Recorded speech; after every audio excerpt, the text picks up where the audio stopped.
Hey, don't take it, it's mine. But wait, do you say as me or as mío? Claiming your things in Spanish can get a little messy. But today, we are making it easy. Let's learn mine and yours. We're diving into exactly how to talk about mine and yours in Spanish.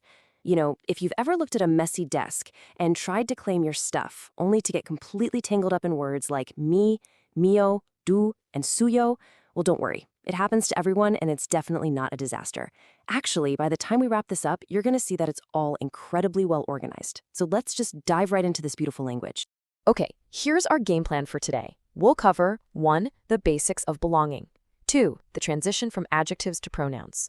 3. Navigating formal, informal, and ambiguity. 4. Common traps and mistakes. 5. Real-life practice and dialogue. And finally, 6. The ultimate cheat sheet. Section 1. The basics of belonging. Establishing the golden rule of Spanish possessives. All right, the absolute golden rule of Spanish possessives is this. The possessive word always matches the object being owned, not the owner. It's like a mirror reflecting the object itself. Let's do a quick comparison of English and Spanish possessive adjectives. When you want to say my, you use mi. For your in an everyday informal setting, it's tú. And for our, it's nuestro. So if you want to say my blouse, it's just mi blusa. Your blouse, tu blusa. Super simple, right? But you've got to remember that golden rule. These words absolutely must adapt to the object they're attached to. Let's break down exactly how that adaptation happens. Take the word for our. If our group of friends shares one single male friend, he is nuestro amigo. That's masculine singular. But what if it's a female friend? Well, the adjective has to shift to match her. It becomes nuestra amiga. Okay, now what if we have a whole bunch of friends? Now we're plural. So nuestro instantly becomes nuestros amigos. And if they are all female friends, nuestras amigas. Do you see how that works? The adjective is basically a direct grammatical diagram of the object. Singular pairs with singular, plural pairs with plural, masculine with masculine, feminine with feminine. Moving on to Section 2. Adjectives to pronouns transition. Moving from my object to the object is mine. So we know how to say my marker or my blouse. But what if you really want to emphasize it and declare, this blouse is mine? When we move that possessive word to the very end, after the noun, its spelling and its entire grammatical role actually change. It evolves from just being an adjective into a really powerful possessive pronoun. Read these 5 clear examples out loud with me, okay? Number 1, mi marcador becomes el marcador is mío. Notice how the object comes first, and mío claims it. Number 2, tu blusa becomes la blusa es tuya. Number 3, su casa becomes la casa es suya. Number 4, nuestro amigo becomes el amigo es nuestro. And number 5, using the form you'd hear over in Spain, vuestra firma becomes la firma es vuestra. Just listen to how perfectly the pronoun echoes the gender and number of the noun. It's so satisfying.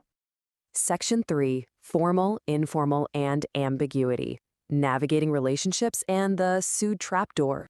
You know, grammar doesn't happen in a vacuum, right? It happens between actual people.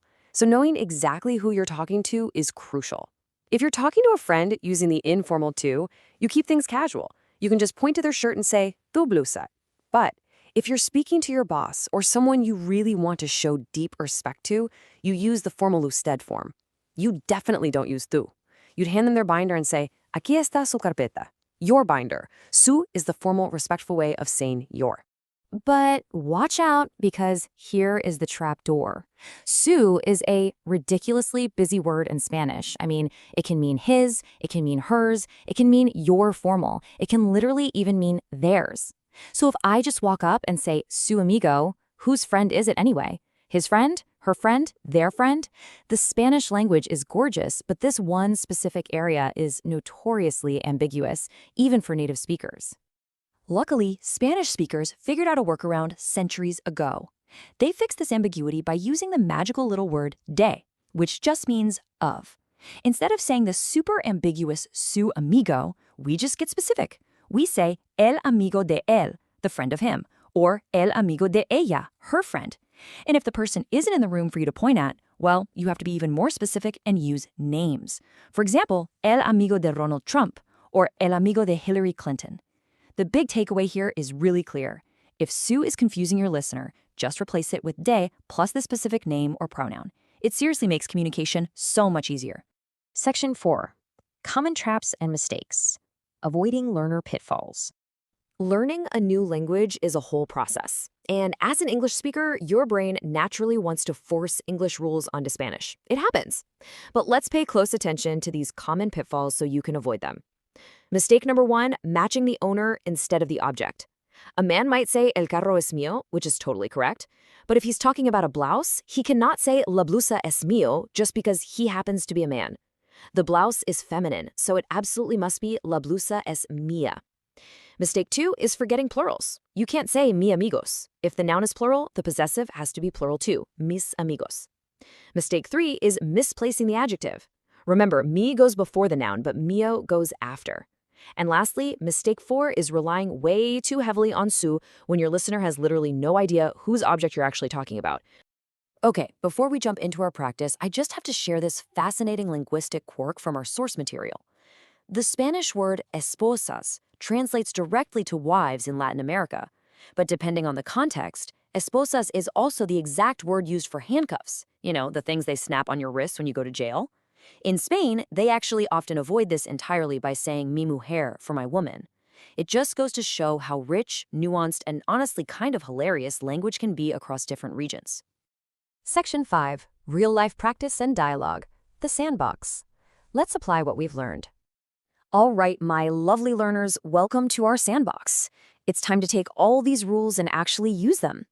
Let's start by imagining a little back and forth dialogue over some everyday objects. Imagine I hold up a set of keys and ask you, ¿De quién son estas llaves? Whose keys are these? You confidently look back at me and reply, Las llaves son mías. The keys are mine. Perfect. Next, I hold up a notebook. ¿De quién es este cuaderno? And you say, Es mi cuaderno. Beautiful.